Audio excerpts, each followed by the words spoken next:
John and I yesterday. I'm like, yeah, you still do budgets every year. You're not committing to 280. Like, Yeah. I was just relax. You know, Jody? Yes. we're not going to do 28 million bucks a year every year for 10 years. Jody, We're not am I capable. streaming now? Yeah. Yeah. Yeah. Can you confirm? Nor are we going to, are the residents going to pay for all of this? Like, Yeah. get a bunch of grants. We'll probably do half And I that much said, work. I looked at Yep. Scotty one day and I said, Not everything will need to be one replaced. day, No, you'll bring exactly. my bus. Exactly. Yeah. And he laughed. And the other guy says, We have "No, lots of I said, "No, one day vehicles we've you'll kept be for fired." 15 years and we're supposed to replace it 10 or And he- 12. Yeah. Right? Yeah. Like, that's not going to stop. Well, he was Yeah. on for a long No, time. exactly. Et cetera, et His cetera. family had a lot Yeah. of money. Yeah. And Just so there didn't was, have enough. yeah, he didn't. If things didn't go his way, he had an option.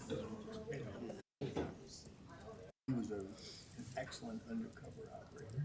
Went in jails, posed as a hitman. I know Ray Murray. Okay, excellent. Good morning, council. I see that we have quorum this morning. I call this meeting, regular council meeting for Wednesday, May the 15th into session. We now ask all those that can, please rise for the playing of the national anthem.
Thank you. And now at this time, we usually have the land recognition statement read, and this morning it will be read by Councillor Nesnick. Good morning, everyone. We begin this meeting by acknowledging the land on which we gather is the traditional territory of the Haudenosaunee and the Anishinaabe peoples, many of whom continue to live and work here today. This territory is covered by the Upper Canada Treaties and is within the land protected by the Dish with One Spoon Wampum Agreement. Today, this gathering place is home to many First Nations, Métis, and Inuit peoples, and acknowledging reminds us that our great standard of living is directly related to the resources and friendship of Indigenous peoples. Thank you, Councillor Nesnick. Before moving to the agenda, just again at the discussion of council, I'd like to just point out that yesterday, along with many elected officials, I was at the announcement in Port Colborne, where the Japanese company Asahi Keisei announced, along with the federal government, that they would be building a $1.56 billion manufacturing plant just north, south I guess would be in the lake, just south of the city of Port Colborne along Highway 140. Construction will begin this October with completion date sometimes in 2027. At this time, there is no estimation of the number of employees that will be hired, but it will be a battery, the manufacturing plant will provide a barrier between the negative and positive parts of the battery, while at the same time enabling exchange of lithium ions from one side to the other. And if you understood that, you're better off than I am. But anyway, anytime you can get a foreign company coming into the peninsula, into the region, and investing this kind of money, it's obviously good news. And that announcement was well received. To the clerk. Thank you, Mr. Mayor. So I have an addition to the agenda. I have a motion moved by Councillor Kerr and seconded by Councillor Hildebrand that the agenda for May 15, 2024 be amended to add the following items. 10.1.1, a verbal update from Councillor Kerr regarding the Niagara Central Dorothy Rungling Airport Commission. 10.2.3, a repeal and replace of bylaw 22-2024. And 13.1, a new bylaw 37-2024. Councillor Hildebrand has also advised me that he plans to bring an amendment forward on item 10.2.2. To you for discussion. Okay, any discussion on these amendments? Not seeing any. All those in favor? I see none opposed. Motion carries. Thank you, Mr. Mayor. So then I have a motion moved by Councillor Kerr and seconded by Councillor Hildebrand. Be it resolved that the agenda for the May 15, 2024 regular meeting of council be adopted as amended. Okay, thank you. Any comments on the passing of the agenda as amended? Not seeing any. I call the vote. All those in favor? See none opposed. Motion carries. Thank you, Mr. Mayor. Moving to item 15, disclosure of pecuniary interest, if there are any. Thank you. After viewing the agenda, does any council member have any pecuniary interest and general nature thereof to declare? Not seeing any, Mr. Clerk. Thank you, Mr. Mayor. I have a motion moved by Councillor Eckhart, seconded by Councillor Olson. Be it resolved that the following minutes be adopted as printed, circulated, and read. C-08/2024, the regular council meeting of May 1st, 2024. Okay, thank you. After viewing those minutes, any council member make through additions or omissions to them? Not seeing any. All those in favor? None opposed. Motion carries. Thank you, Mr. Mayor. Item 7 on the agenda is if any council member has an item from the consent agenda that they'd like to lift for separate consideration. Now would be the time to identify it. Thank you. Any member of council wish to lift any consent agenda items? I think, so I will. Which one is the? 8.1.2. Pardon? One assumes that. I assume that's what you left it? Yeah, of course.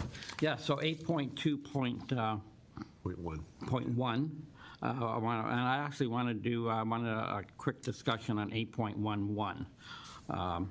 Anybody else have anything they want to lift? Not seeing any. Back to the clerk. Okay, so just for my clarification, we are lifting 8.2. No, 8.11 and 8.12. I don't think you're lifting 8.11. I think you just want to talk about it. Oh, I see, yes, I okay. just want to talk, understand. I'm sorry. I Okay. don't want to lift that 8.11. Okay, 8.12 is lifted. Okay, so Yes, there we go. thank you. So then I have a motion moved by Deputy Mayor Wink and seconded by Councillor Hildebrand.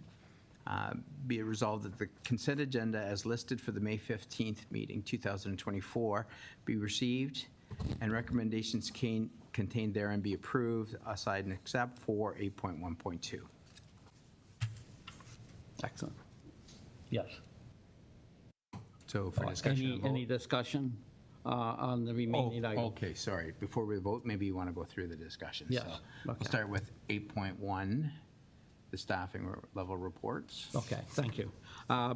So I just going through that, it was great to see that when it comes to the amount of staff that this town, this corporation hires, when compared to our comparators, which is other communities in the 18 to 22,000 residents, that we continue to be either at the bottom or very near the bottom of employees. And I think that's a great part to not only the staff finding efficiencies to keep the staffing numbers low, but also this council keeping a thumb on our financial health and keeping the growth at a very respectable number. So I just kudos to staff and kudos to this council for continuing to keep this corporation in last place when it comes to, or close to last, when it comes to having numbers on the payroll. Those are my only comments. Anyone else must comment on this? Councilor Olson? Yes, thank you, Mr. Mayor. Through you, I see in here we spend a lot of time talking about turnover, and I don't think you can make a perfect correlation between job satisfaction and turnover. I don't think it's there. I think it's in fact a measure of inertia, actually. But I do want to point out the fact that there are other factors rather than compensation for job satisfaction. And I think I'm going to make a list of I probably could make a list of several, maybe 15 or 20, but I'll tell you about 4 of them. I think we've made a lot of progress in addressing grievances. So grievances don't get to hang around, and they don't get to become a problem, an emotional event. And we've been very good about allowing for promotions in the jobs. There's an advancement course for everybody. And I think our recognition and appreciation is probably pretty good. And there's a mixture of, there's a really nice mixture in our town of meaningful work relationships and friendships. And I think those go a long way towards this, but this is an excellent report, and I'm very pleased to see what I'm seeing here, because it's very easy for some costs to get out of hand and out of control, and our staff is responding very well, and we're really getting every dollar that's spent, we're getting a value for it. You can see it in just about everywhere you go, and businesses that operate have a flow to them, and the town has a flow to it, the way things happen, and if we can maintain that flow and without any kind of disruptions, then we'll go a lot further. So thank you, sir. Okay, thank you for those comments. Councillor, any other comments on this item? Not seeing any. Mr. Clerk? Thank you, Mr. Mayor. So perhaps then we could have any comments or questions about items 8.2 and 8.3, the correspondence items. Okay. Any comments? Not seeing any, Mr. Clerk? Okay, Mr. Mayor, then moving to 8.4, advisory committee minutes, if there's any questions or comments about those. Okay. Again, I don't see any. Thank you, Mr. Mayor. Then we can proceed with the vote on those consent and agenda items then. Okay. On those consent agenda items, one last time, any further comments? Not seeing any. All those in favor?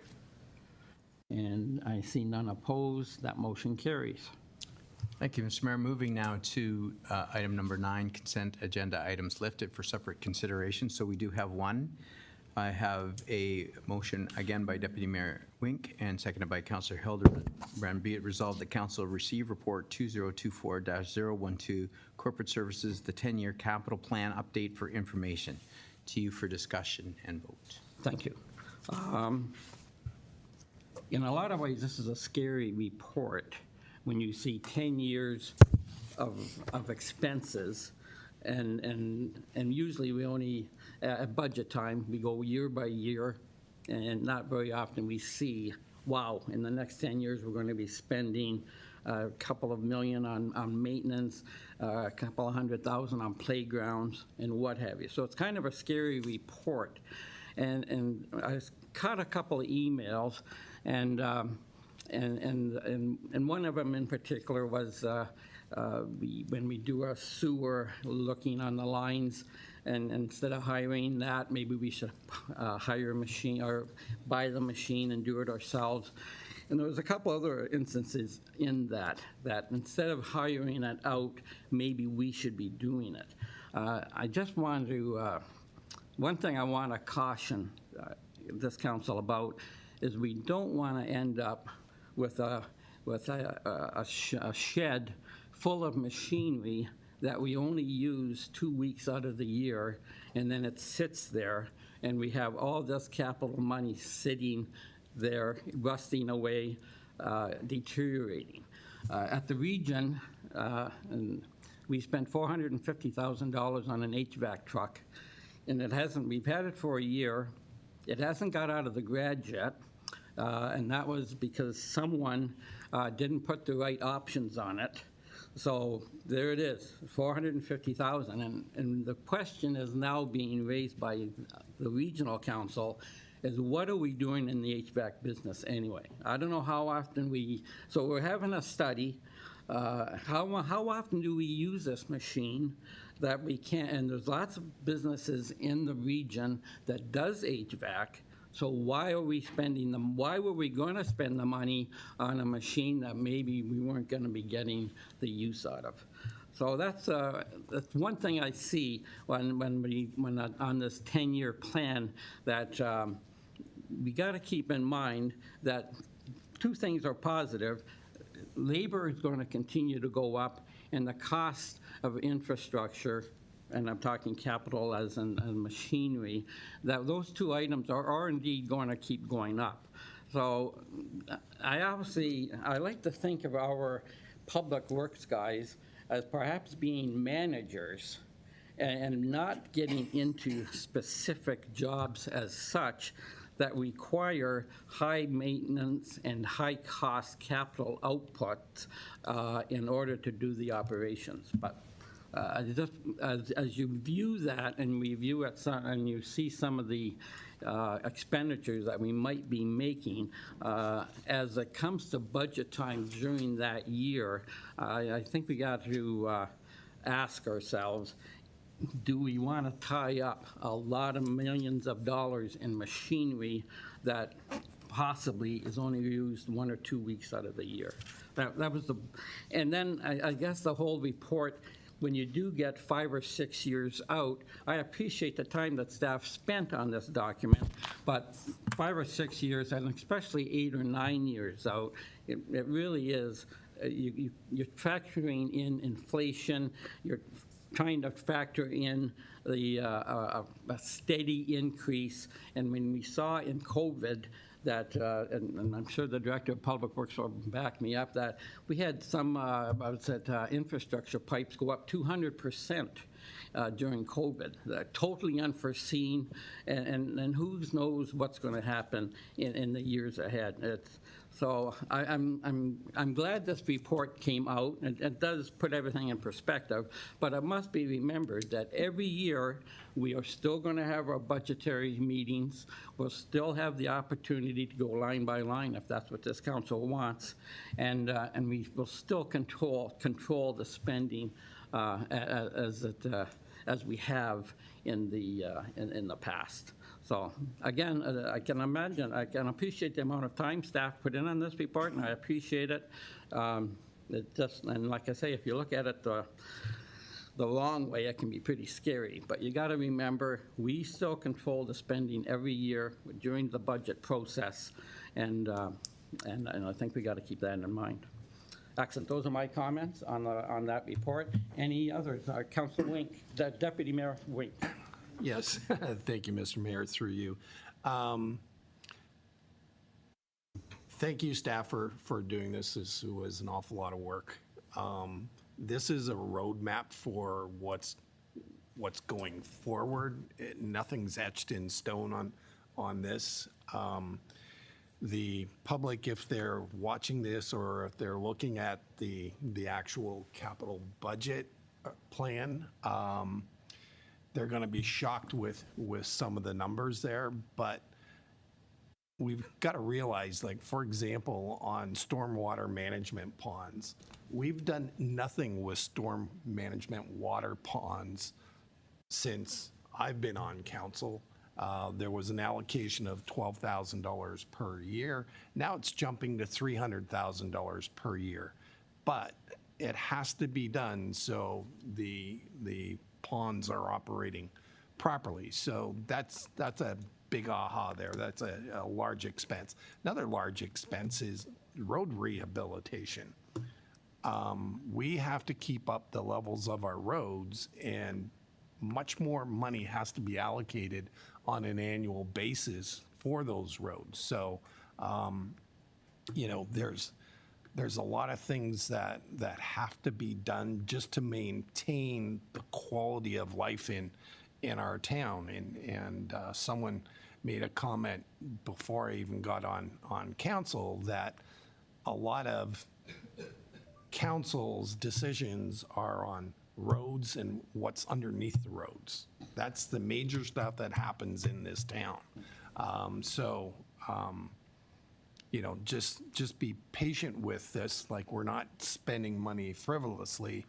The next thing that I would look forward to is we've got a 10-year plan. I would ask staff to provide some type of report on how we're going to pay for the plan. So that's the next step, and it's not immediate because it's far out, but I want to know where the money's going to come from to fund these projects on a year-to-year basis, whether it's through debentures or whatever. The other thing that in this report, and it was brought out, was the burying of the hydro on Highway 20. And I think it was put in there so we make a decision today what we're going to do with that, because we've got a developer that's got a line of credit for $500,000 that he has to renew each year with their financial institution. And if we're going to bury the hydro, let's make a decision to bury it. If not, we just let it go. So my question to staff at this point in time is, and probably to the Director of Public Works, the burying of the cables, is it anything more than just aesthetics? To the Director of Public Works, Mr. Moore. Through you, Mr. Mayor, so the majority of it would be aesthetics, that's for sure. Also, it does provide some resiliency to climate change with respect to high winds, ice storms. If it's buried underground, you don't have the issues with ice buildup and the lines falling and being out of power. But most of it would be definitely for aesthetic purposes. Thank you. Councillor? So it Deputy may Mayor? have been to the point where the hydro got buried as construction was going along the highway. The cost of burying these things now at this point in time is considerably more than if it were done years ago. And hindsight's 20/20, but we're looking at over $3 million to bury cables just for aesthetics. So I'd like to make a motion at this point in time that we forego burying the hydro lines on Highway 20, and that's going to save us over $3 million in capital expenditures.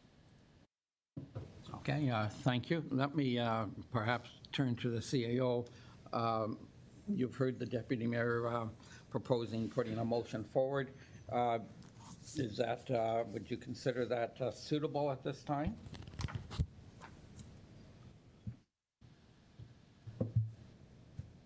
Well, let me start by saying my thoughts of suitability are definitely not the important thing that governs here.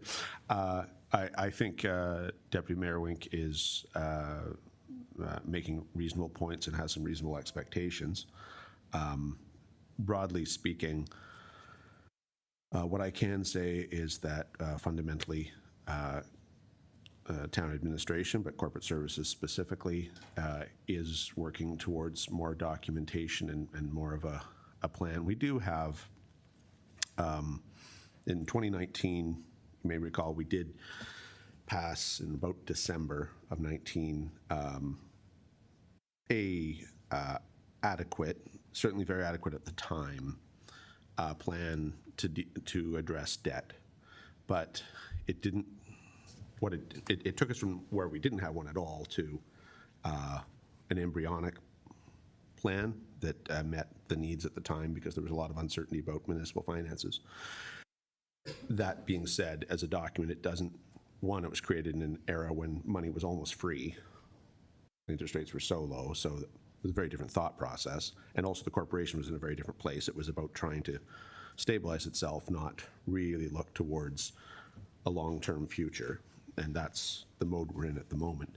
So we are working on ultimately an update document that will, I hope, speak to how we should finance projects in the future, which projects, the type of project that ought to be funded by debt, or what amount or percentage of debt, and sort of have a conversation around debt tolerance for the community.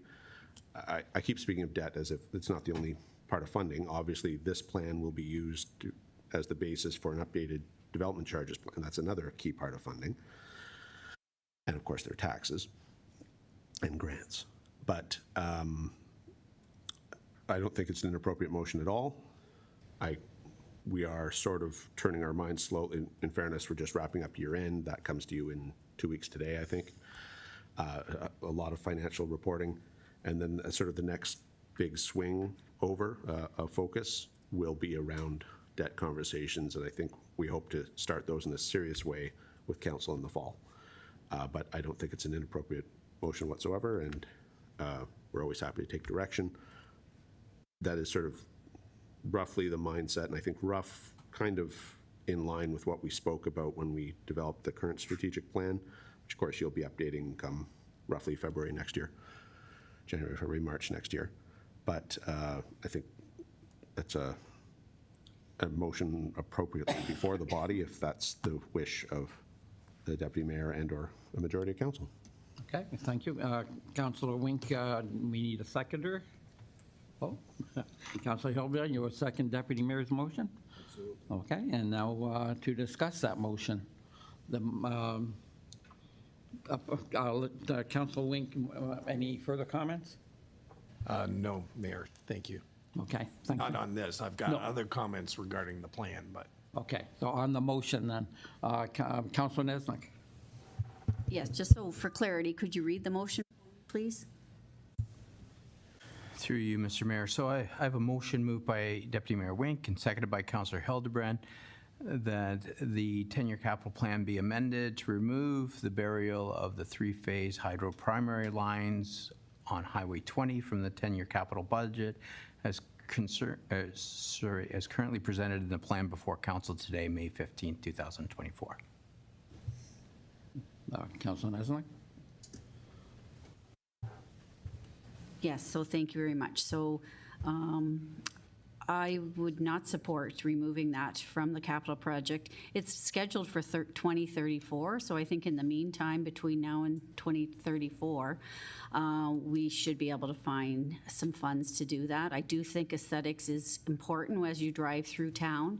A lot of the purchasers on Highway 20 have made some significant improvements to their storefronts, and the town is looking really wonderful.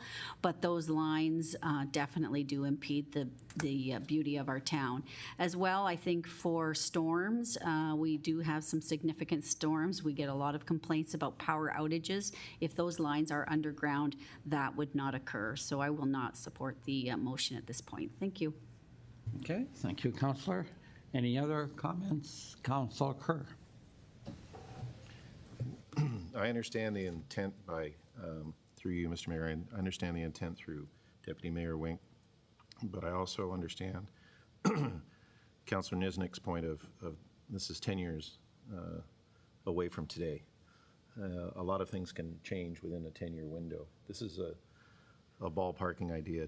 To be honest, my own instinct is it's nice to use the crystal ball 10 years ahead, but ultimately you got to pay debts today of what you have today and plan for it and deal with it each year, as you brought up at the beginning. This is a generalized overview of what may happen over 10 years, not necessarily what will absolutely happen, and we have to review it each and every year.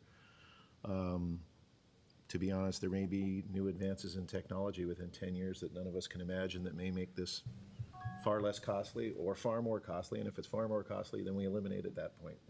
Just, I understand kind of taking it out, but it's as I said, I'm looking more at the 2026 and 2027 items that are listed in our capital budget with far more scrutiny than something that's in 2030 and beyond, personally.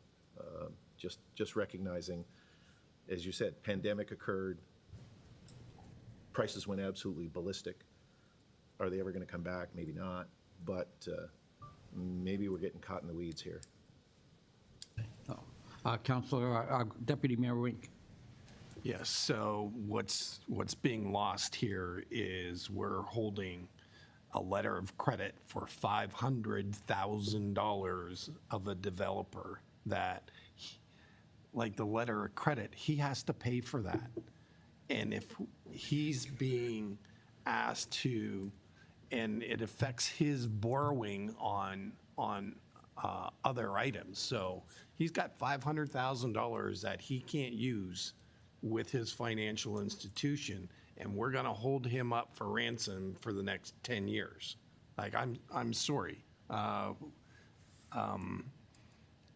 don't think we should be doing that. And there's nothing to preclude us from maybe in the future putting it back on a capital plan, but we've got to address the fact that this developer's got a $500,000 letter of credit sitting there at this point in time. So that's another reason why I want to eliminate it from the plan at this point in time, so we can provide that letter of credit back to that obligation back to the developer.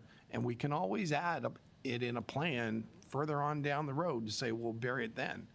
Like $3.4 million right now, we're guessing that's how much it's going to take. But 10 years from now, it's not going to be $3.4 million. It's going to be much higher than that. And where are we going to get that money from to bury it at that point in time? So those are my comments. Okay. Thank you, Deputy Mayor. Turn to the CAO. I realize my earlier answer may have missed the mark, and for that, I alone bear responsibility. This is one of those things upon which eminently reasonable people can and clearly do disagree. Fundamentally, when you look at, it's a 10-year plan with closing in on $300 million worth of proposed spent or anticipated spending. So that, either way, this is $3 million and change out of 280 something, as I recall. So, you know, like 1% of it kind of deal. What I would submit is clearly this is an item that deserves some focused attention, because whether it comes out or stays in, it's $3.5 million on 280 odd million. So I think an excellent motion would direct staff to bring you back one more specific report and maybe look at whether some portion of the hydro lines are buried. Does that vary price or scope or the value proposition?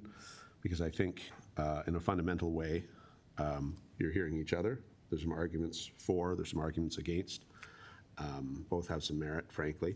But if we could, so it's good to identify flashpoints.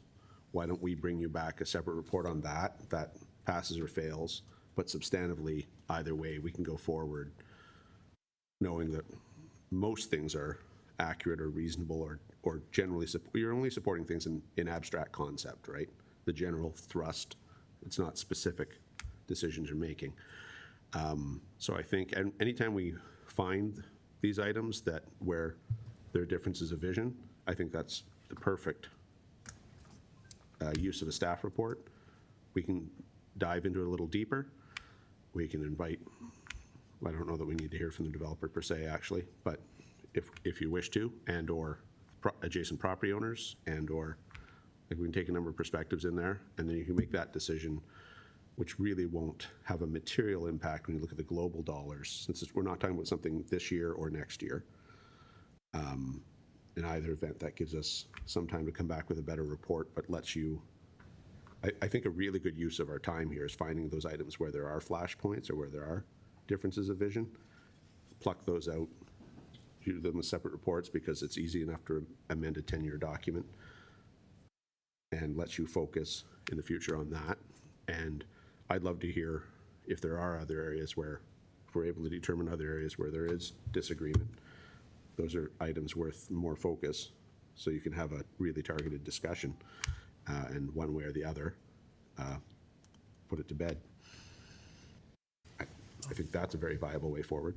That's back to Deputy Mayor. So I'll withdraw the motion at this point in time, provided we receive a staff report in Q3 of this year on this particular item. First of all, is Q3, Mr. CAO, is that doable? I'm making eye contact with the fine humans who would help write it, because I'm pretty confident that's not a report I would help author. So opinions from, So through you, Seems Mr. Mayor, this mostly would be from Public Works because it's, my part is the financial side. I just wanted just to give you, I don't know if it's helpful to know how this, I just wanted just to mention that part of this project right now is being funded by development charges. So it will be, it is included in our DC study. So just to give you that update. But yeah, Q3 is fine. That's when we're working on our capital budget, and that's good timing for us. Shouldn't be an issue. Anything from, any addition, comments from Public Works? Through you, Mr. Mayor. So one of the main roadblocks would be getting pricing back from hydro. And if we bury hydro, we're also going to be relocating other utilities as well. It's not just hydro, so it's going to be cable, internet, bell. So those services as well would be looked at as being buried. So we reached out to hydro probably about a year now ago to try to revise pricing on this, and they didn't have the capabilities of delivering that estimate to us. So that'll be the struggle for us, is to come up with some accurate revised costs for the entire project, but definitely we can work towards that for Q3 and do our best to get that information to you. Okay, thank you, Director. Back to the Deputy Mayor then. So best efforts for Q3. Okay, thank you. To the CEO. We'll manage Q3. Everything Mr. Marr says is correct. Frankly, we've reached out on multiple occasions, and Hydro has been a very poor partner on this file. That's just an accurate depiction of facts. And I don't expect that to change. And then there are at least one, if not two, other significant corporations that would also have lines buried. So, but fundamentally, we can determine what the average cost of those sort of projects are elsewhere and then just Pelhamize it. So we'll come up with an estimate that we're reasonably comfortable with. That is doable. And I think that's an excellent thing to talk about come September or October. Okay, thank you. Councilor Nesnick, you had your hand up. Yes, thank you. So irregardless, as you said, you know, Councillor Wink or Deputy Mayor Wink did mention that this developer is tied with this line of credit. Maybe this is a question for Ms. Sturton. Is there a possibility of legally releasing him from this connected buried the lines project, or release him from that project and allow him to carry on with his banking needs? To the CEO. Well, that's, that commitment is money towards the project. So, in fact, it's probably necessary if the project is to proceed, without deciding whether or not, commenting on whether or not you think the project should proceed. But that money would be a necessary component of it. And it was negotiated years back as part of a land sale development series of projects that ultimately culminated both in commercial development on Highway 20, but also in the MCC fundamentally, right? It's all part of a vision and a package for that part of town. So it was consideration ultimately in a series of transactions that led us to kind of where we are now. So there's a lot to unpack there. but we're capable of, I think that's the deputy mayor's point. Someone else, a third party has a financial obligation, an annual cost, and I understand why they would like some sort of coherent answer as to whether or not this is going forward, because it's an annual cost. But that being said, if we let it go, then the town would have to pay all of the freight. Okay. Thank you. Council Olson? Yes, thank you, Mayor, through you.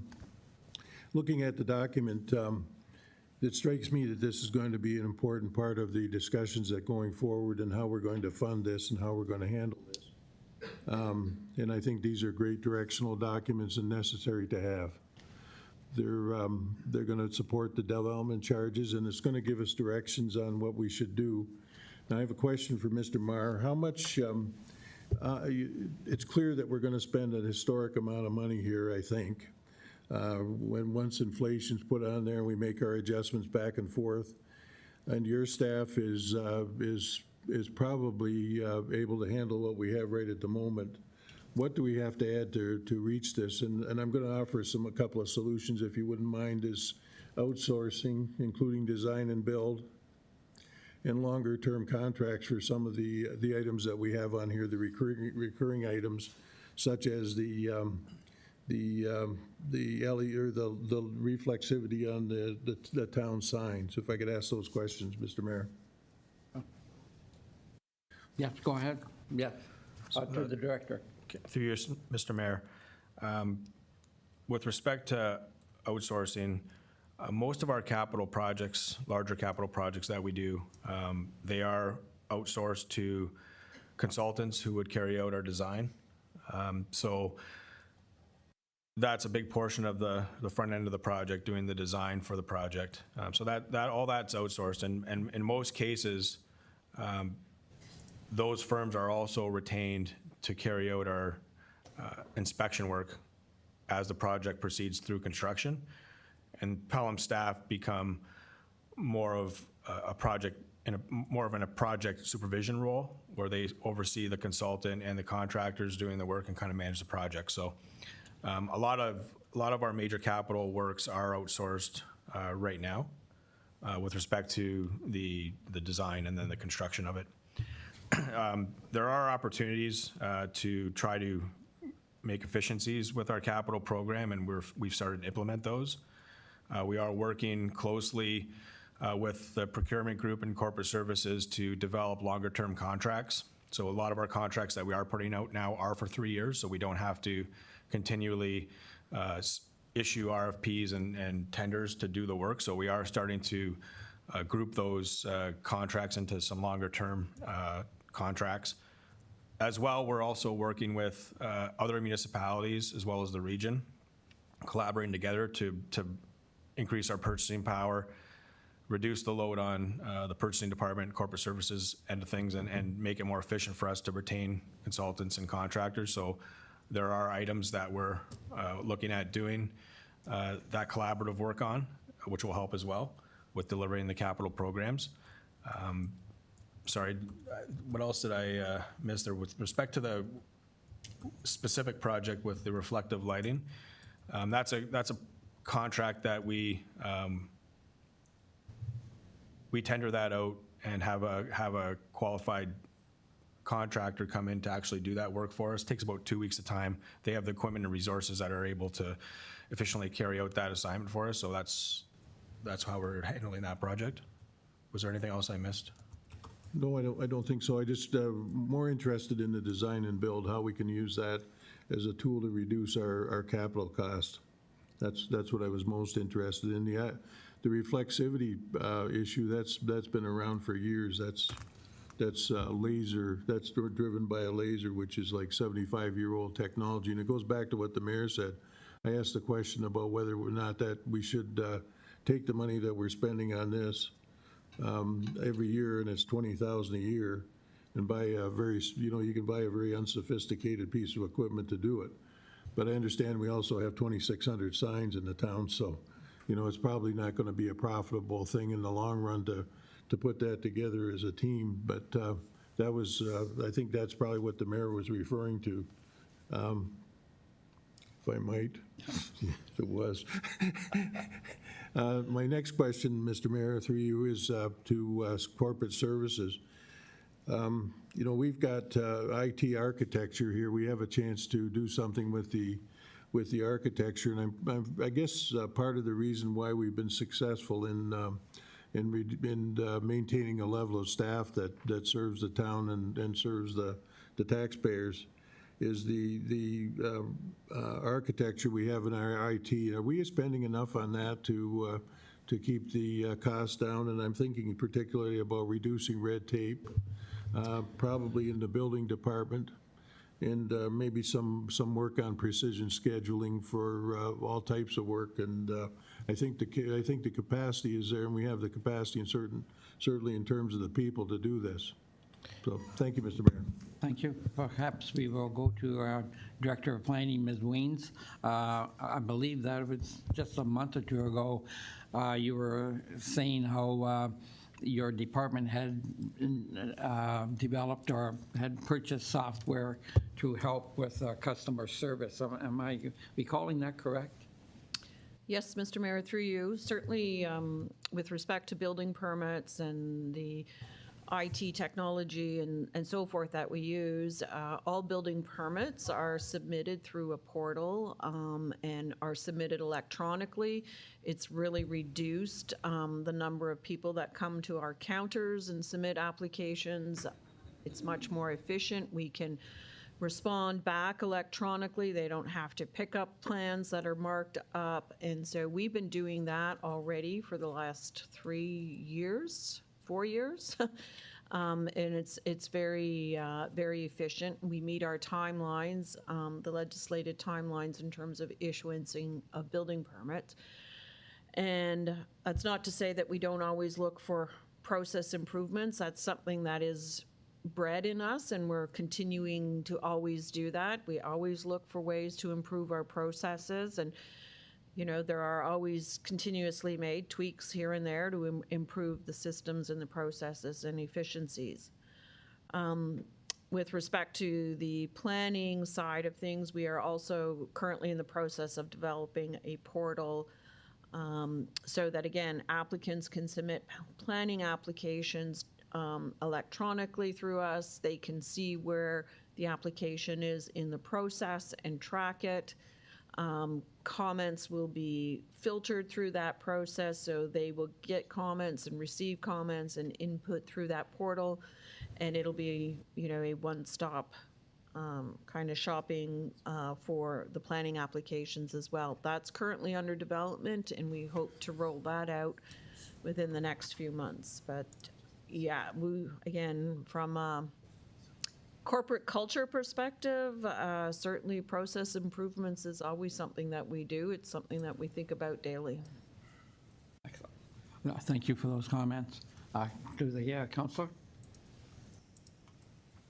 So I was asking the question of the treasurer as well, Mr. Mayor. Thank you. Okay. To the treasurer? Through you, Mr. Mayor.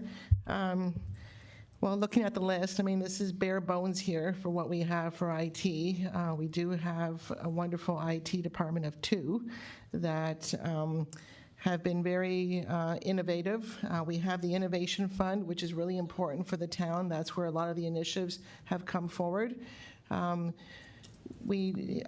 IT does work with other partners, like other municipalities, like for example, the Munipass system that we have, which is the work order system, and the PSR system. That was part of a provincial consortium that we piggybacked on and received really good discounts. So we are trying to have the latest technology and find the best way to do it. But definitely, we could increase that budget. If there's something specific, we bring it forward in that capital year. So right now, this is just the what we need to maintain our current IT infrastructure, and then every year, the IT manager will bring forward specific items that are new. To the councillor?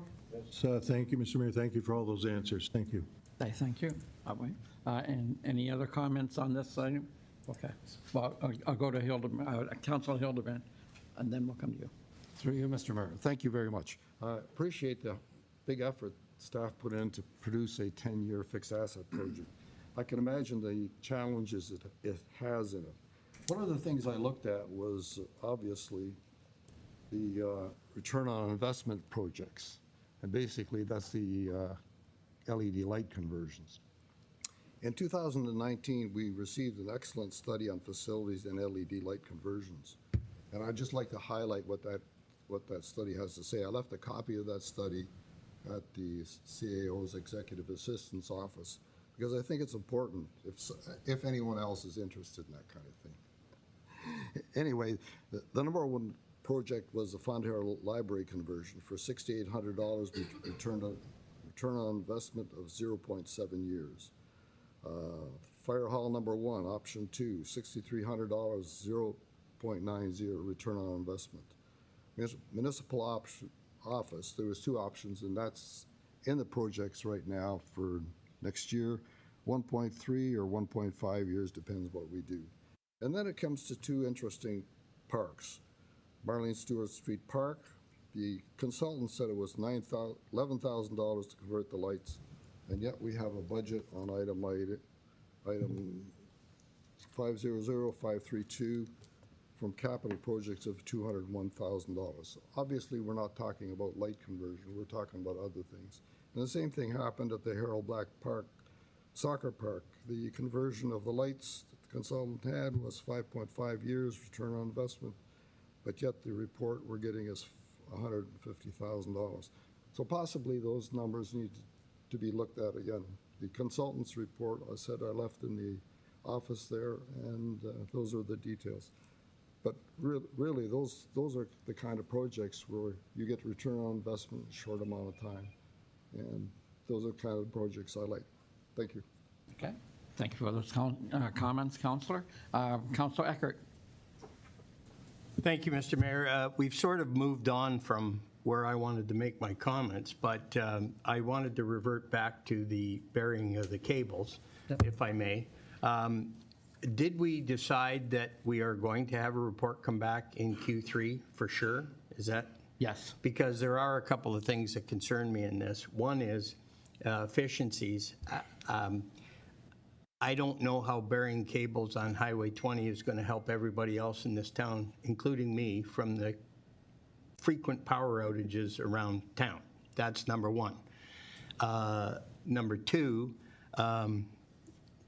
it's to me, it's like putting lipstick on a pig, because depending on what area of Highway 20 we're talking about, one of the biggest complaints we get is the way it's developed down there, and I don't see how burying your cables is going to satisfy everybody that it's suddenly become beautiful.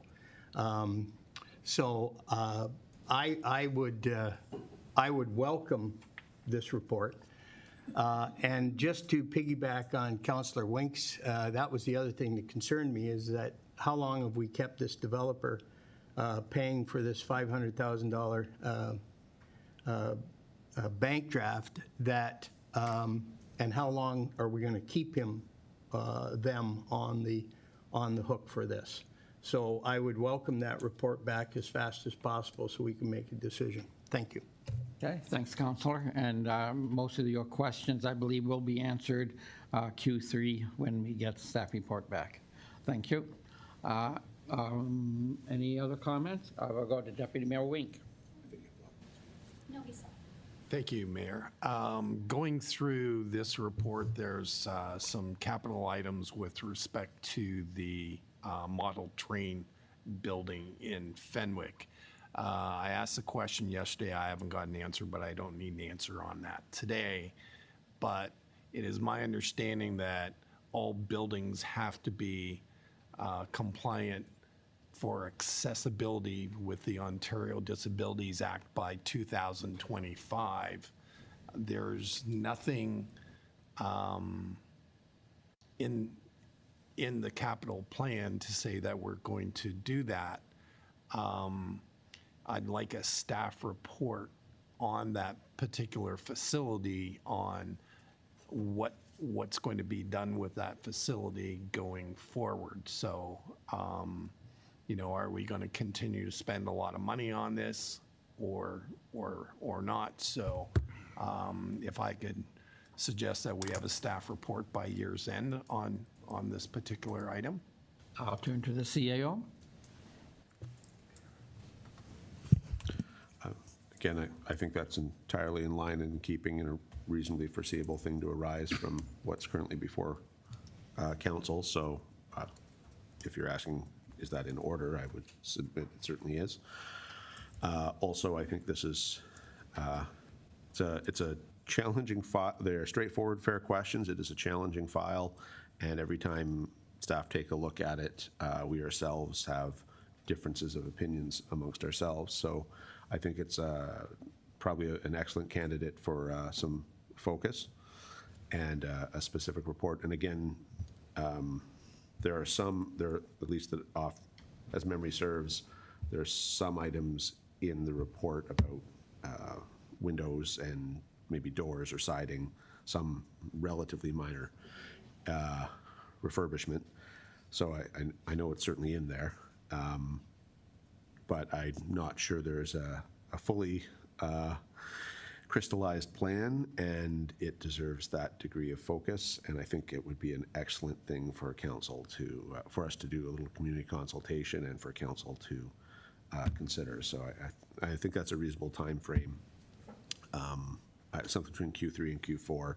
But year's end is an excellent turn of phrase, and we'll deliver it as soon as it's practicable, I think. So, sorry, assuming it has the support of council, but that is another good one to pull out, because I think reasonable people could disagree as to the future of the building. Thank you, Deputy Mayor Wink. To Councilor Desnick. Yes, thank you. I just have two questions. It's more of a clarification. So on the canceled projects, which I think is Appendix 4. Yes. So you canceled this, I guess, would be for Director of Public Works. So it says, it lists all the roads canceled, as well as the water main cast iron. But then you put those back in another location as identified road repairs and water cast iron replacements? So those, The Director? Through you, Mr. Mayor, so yes, that's correct. okay. In the previous versions of the 10-year capital forecast, we had placeholders. So those placeholders have now been removed, and actual specific projects have been entered in place of those placeholders. Okay. So it's not actually saving the money, it's just reworked and how it's gone. Yes, that's correct. Thank you very much. And then my second question was with the pool replacement. So I must have missed it in the other capital project list. Was that always on the list, a pool replacement? Through you, Mr. Mayor, yes, it is. It's part of a grant. So we received the grant in 2019, and part of the money was used to put in the splash pad at the Marlene Stewart Street Park, and the last part is to replace the pool. Okay, so thank you. I just wonder if you would reconsider putting it back to 2026 and maybe pushing that back out. Just a thought. Through you, Mr. Mayor, we have a deadline for the grant. So in order to meet those deadlines, we have to do it in 2025. Thank you very much. Okay, thank you for those comments, Councillor. I guess before I go back to other means of to other members, a few questions. I guess the way I looked at it was that anything I thought might have been excessive or unnecessary, if there is such a word as that, for this report, I just said to myself, well, when it comes to that particular year, we can always go by line, but if we are going to get into some of this a little heavier, so I'll go to Mr. Cook, if I may. I hate to see him, he's quite comfortable sitting there, and time he had some questions, perhaps. I see in 2028, well, let's even go 2030, street cleaner, hydrovac, what have you. We hire those services now. street cleaners. Am I correct? We don't have our own street cleaner now. So you're, if I can, well, go ahead. So why would we purchase one, I guess, 6 years down the road? I realize we're going to be adding 5 or 10 kilometers perhaps to our roads, but I just wondered what your rationale would be that at that particular time we would put that kind of money out for a street cleaner. Oh, you don't have a microphone? I'm sorry, sir. Okay, thanks. Through the mayor. It's been a long-standing project that Public Works has been looking to do, and it's based on the amount of growth and things that are happening. It's just it wouldn't probably end up replacing the operating program for street sweeping, but it would supplement it. So we could do a little bit more, having our own in times and places where we would then have to call in a contractor. Doing this street sweeping in spring and fall is we tender that out. So that's done and the price is set. But if we have to call in a contractor during times that aren't those, just for the odd instances, it is expensive. So we felt that at a certain point, we will probably need one to take on some of those other tasks and projects as we grow. But it's in there for growth. That's what it's intended. Okay, and I can appreciate that. Economically, don't sit down yet. I shouldn't be owning a combine, but I own it for convenience, so I get that. Just at the same time, 300,000. If you can, in the hydrovac, I was just wondering, is that, I thought that was just for replacing hydro poles, but is that also, do you use that when you're doing excavation of infrastructure lines like sewers or what have you? It depends, through the mayor, it depends if this is a part of that street sweeper with hydrovac capability or just the replacement of the current hydrovac that we do own. I guess it's a replacement of the hydrovac you have now. Yeah, for sure. So we do own a small hydrovac. It's a trailer mounted unit. We use it 3 times a week, probably for sign installations and curb box repairs and several other projects where, due to the amount of underground infrastructure and cable systems that have gone in, excavating with an excavator typically would be more difficult. So we daylight services with that as well. So it does get an awful lot of use. Excellent. Okay, thank you for that information. Thanks. Any other members of council? Any other questions on the report? Councilor Kerr. Okay, I know we're all over the map. Yeah, yes, Making we are. different things out, but I found an interesting thing that under canceled projects 500510 was $250,000 for it was listed as new parking lot for Centennial Park. Yet if I go into the capital plan and I go to parks for 2025, listed as 500515, Centennial Park paving of pre-existing gravel parking lot of $350,000 has been added. So I'm trying to figure out was there a new parking lot somewhere? If it was, where was it going to be? And then B, we're now looking at a pre-existing gravel parking lot that's being identified as being paved. And personally, having been up there on Sunday and I saw more cars parked on the grass than they were parked on that gravel parking lot for baseball. So I have a personal thing of spending that kind of money on pavement is a lot of money for something that really wasn't getting used very much. So I don't know, what's a new parking lot or was it existing? Because on one side we say we take it out and the other side we're putting it back in. Okay, to Director of Recreation in Ravensboy. Through you, Mr. Mayor. The canceled parking lot was the parking lot, the original plan, we were to develop another soccer field, which is part of the bush now.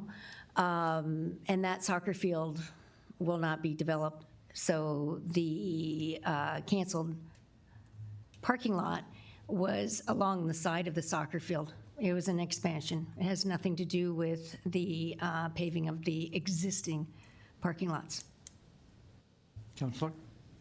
Thank you. That clarifies. I guess it's still coming back in my mind. Paving that particular area is not a high priority in my position. It's coming up in 2025, which is next year's budget. I mean, we can deal with it at that point, but sometimes we do things for cosmetic rather than practical. And when we look at water management and everything else, every time you pave something, you create water issues because there's no longer percolation into the soil profile. It's now being redirected into a ditch, which increases water stress elsewhere. So that's just an observation. I believe, though, there is, and someone can correct me if I'm wrong, that it's a town bylaw that all town-owned parking lots are supposed to be paved. Am I correct? I'll go to the Director of Planning. Yes, Mr. Mayor, through you, the town zoning bylaw does say that in the urban areas, parking lots are to be of a hard surface. So there's various options with respect to that, but that's correct. Okay, thank you. As Councillor Kerr suggested, we will be, it sounds like a budget item to discuss. Okay, thank you, Councillor Kerr. Any other, do you want to go to Ms. Van Ravensway? I would just, through you, Mr. Mayor, I'd also just like to make a comment about paving. The parking lots that we have now, there's no control on where people park. They don't park efficiently. There's a large parking area which is not used properly, and that's how we get so many cars parked anywhere and everywhere and on, as you said, grassed areas. As well as what is lacking in that park is controlled pedestrian walkways, where we have children right now that are, running from cars to activities, and there's no controlled lanes, basically. And I just wanted to make note, it's not only the fact about paving, it's also about, the linings and the more efficiency on where people should be parking and perhaps some curbs and so forth. That's all. Great, thank you for those comments. Any other comments on this report? Not seeing any. I guess we're ready to call the question, Mr. Clerk. Mr. Clerk. Thank you, Mr. Mayor. So there is a motion on the floor to adopt the 10-year capital plan for information. Okay, any other discussions on this motion? Not seeing any. I'll call the question. All those in favor? I see none opposed. Motion passes. Thank you, Mr. Mayor. Moving now to item 10, we have 10.1.1. We have a verbal update on the airport from Councillor Kerr. Oh, very good. Councillor Kerr, you have the floor. Oh, I'm sorry, Councillor Olson? National Accessibility Week. Oh, I'm sorry, Mr. Clerk.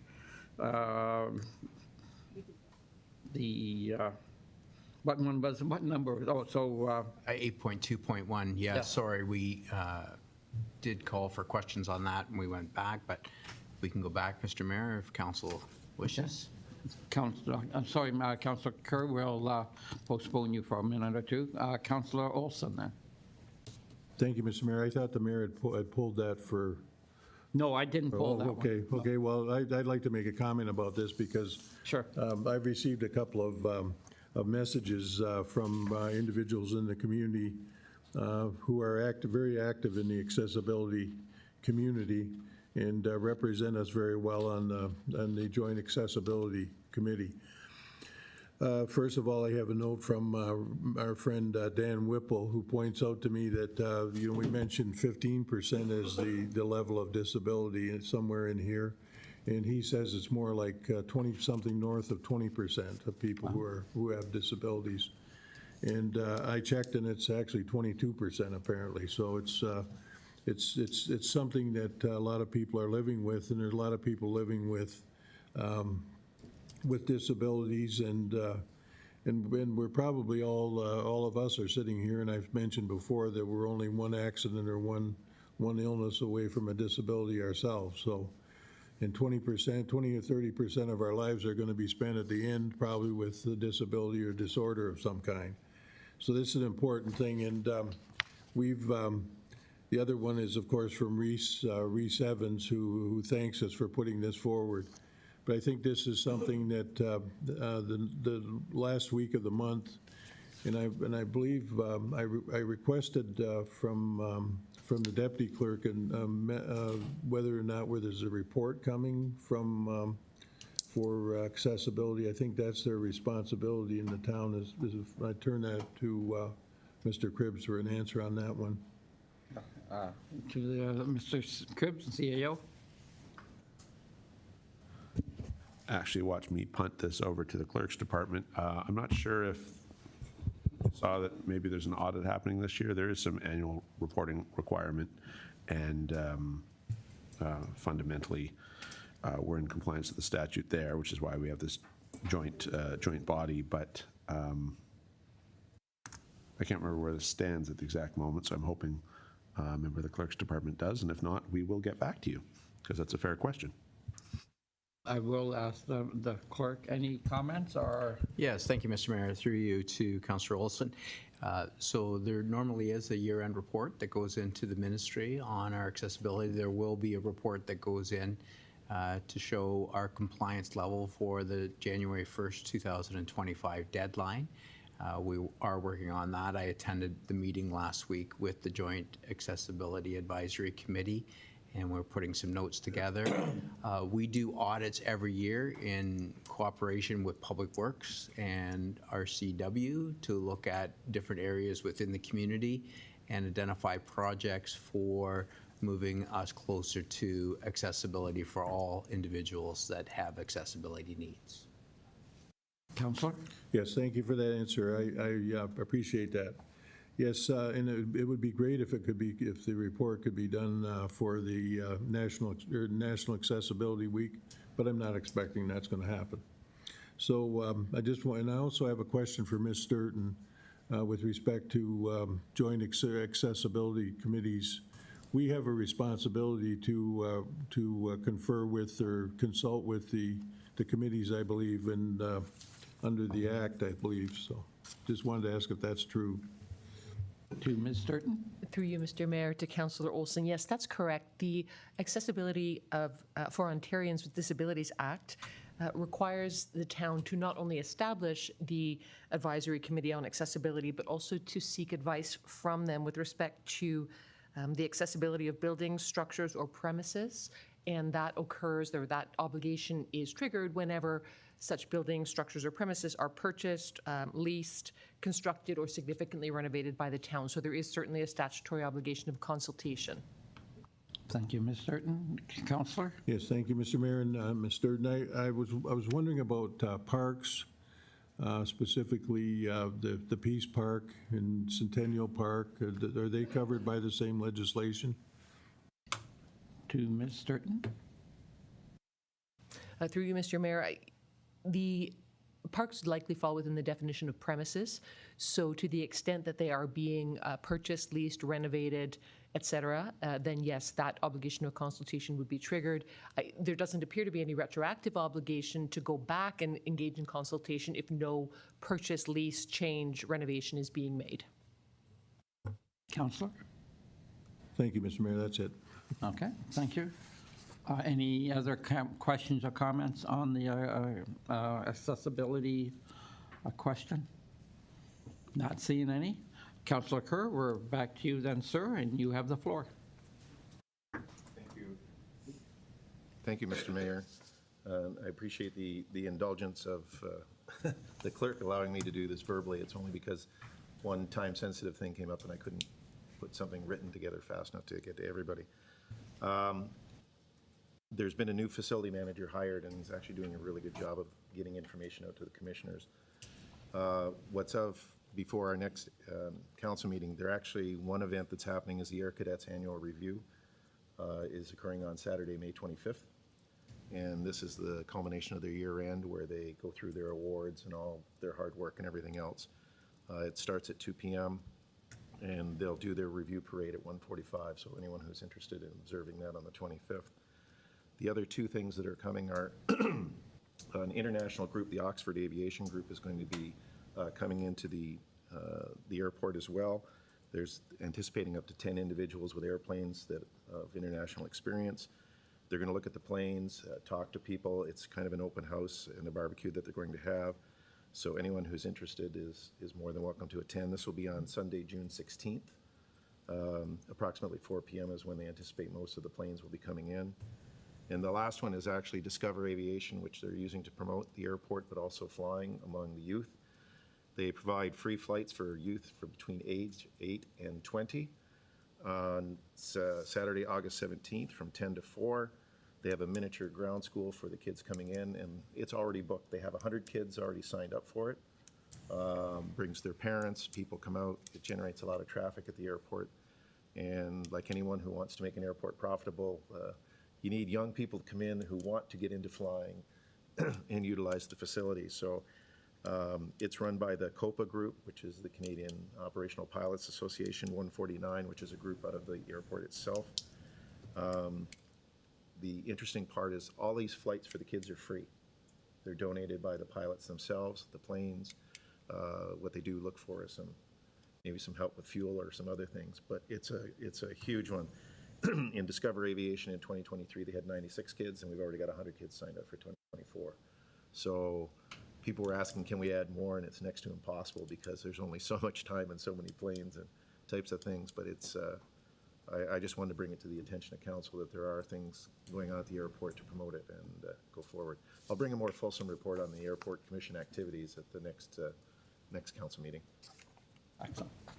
Thank you for that, Kevin. Before I go to council, I was at the event last year where they had the children going up on the free flights, and to see the look on their faces before going on the plane, kind of apprehensive, and then coming across the tarmac after the flight, and all smiles, and really is a great program. Great to see that it's continuing this year. Yep. Thank you. Questions on the report? Councilor Olson? Yes, thank you, Mr. Mayor, and thank you, Councilor Kerr. When you come to the next meeting, or maybe when you make your report, I should say, that's a more appropriate way to say it. I've been asking for a business plan for the airport for all the time I've been on council, and I see it included on the agendas and the minutes, and I see it the last business plan reports type thing was kind of done for the region, and I think it's now 6 or 7 years old. I'd be very interested in seeing that. And I wonder if you could, there's talk about a municipal, it was called a municipal shareholder agreement. And I think we've talked about it in this council too, and I'd like to ask the CAO about what that means and what that entails, if he could answer that. Thank you. Thank you. I'll go to Councilor Kerr on the first about the business plan, perhaps. With respect to the business plan, we were without a facility manager for the last 9 months, a new one has just been hired. Secondary to that is the fact that we're in rather intense lease negotiations with current people, which will have a huge influence on the business plan of that particular facility over the next 10 years, which until that's resolved, it's going to make challenges. There are some other things coming along, so it's not off the radar as much as some people might believe it is off the radar, but it is on the radar. They're trying to make plans, and it's something that I'll bring you up.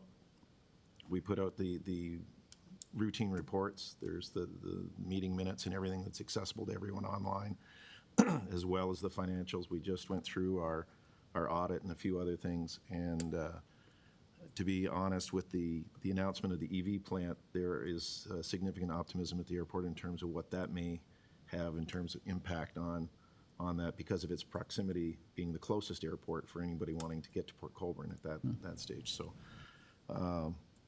a circular answer, but all I can say is it's ongoing. There's no full-time treasurer, there's no full-time staff dedicated particularly to this one individual project, be it a budget development and a future plan. But collectively, as commissioners, that's our obligations. We understand that, and we know that you're entitled to see some of this type of information. And that's about as much as I can say at this point. Okay, thank you, Councillor. Councillor Olson? Yes, thank you, Mayor. My specific concern is any kind of liabilities that may be created, such as repair costs, because the cost to repair an aging facility like that is, you got two ways of going, more debt or higher cost. And some of the numbers that I've read in the last report, and unfortunately, you're left to speculate if this is all you have to go on. So some of the numbers are quite large for doing a runway or building a building or repairing a building. And the liabilities under lease, I can understand there could be problems there too. But I really think we need to know how much our obligation as a community is, because if we're spending the kind of dollars that I'm seeing reported in the last business plan, what I'm calling a business plan, they're quite significant, and they could be an issue for the town. Okay, thank you. Councillor Kerr, we look forward to your next report whenever that comes forward. Thank you. On your other question, Mr. CAO, any comment on the proposed or governance?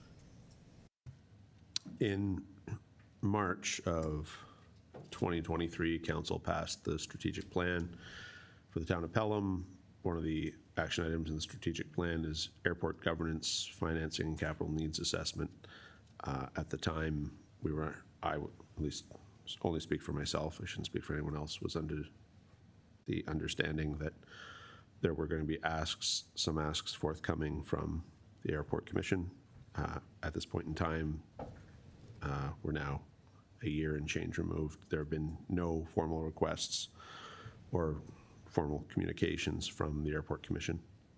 So I don't have any way to answer Councillor Olson's question at this point in time about governance, because at the moment, to my knowledge, that is not, I hear everything Councillor Olson has to say, that the airport's been in transition and is working on a number of large files, and I certainly and verily understand and believe all that to be true, and fair enough. But at this point in time, since the last election, I'm unaware of a single item of official correspondence from the Airport Commission to the town of Pelham, and accordingly, without any formalized requests, we are prepared to do work should there be a request for services, be they legal, financial, accounting, governance, procedural, or operational, or capital related. But at this point in time, that has not occurred,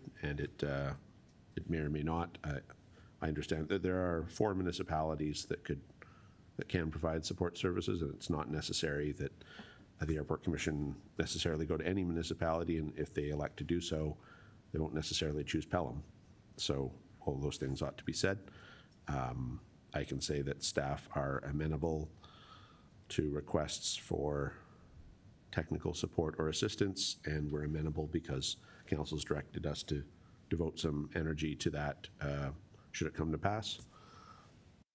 And until then, I believe the airport's in fairly good hands and making progress on other files. It's not that much different than the municipality. We have a whole bunch of priorities. We work on a number of them at any point in time, and some we make better progress on than others, and then you try to keep us on track. And the airport's a smaller focused service version of a municipality, really, in that regard.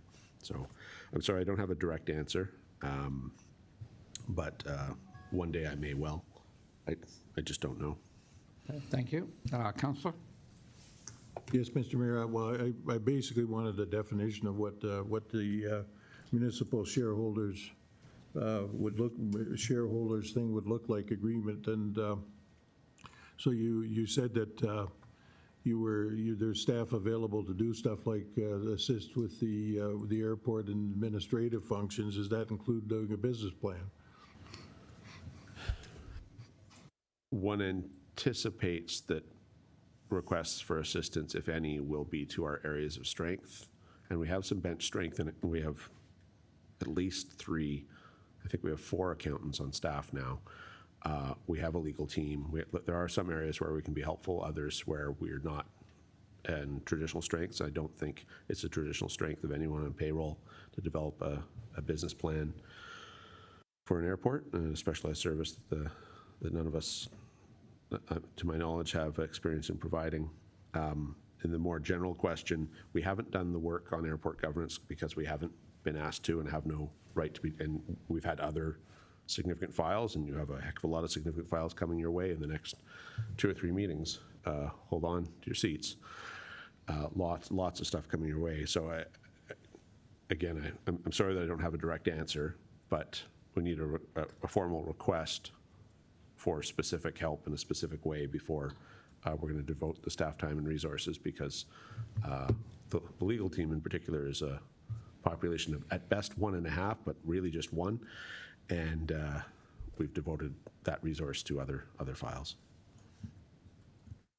If I may, Councilor, I'll get back to you. So perhaps, Councilor Kerr, I know that term, municipal shareholders agreement, came up in your minutes. Perhaps when you bring back a report, you could address that, or maybe you are willing to address it now. I don't want to put you on the spot.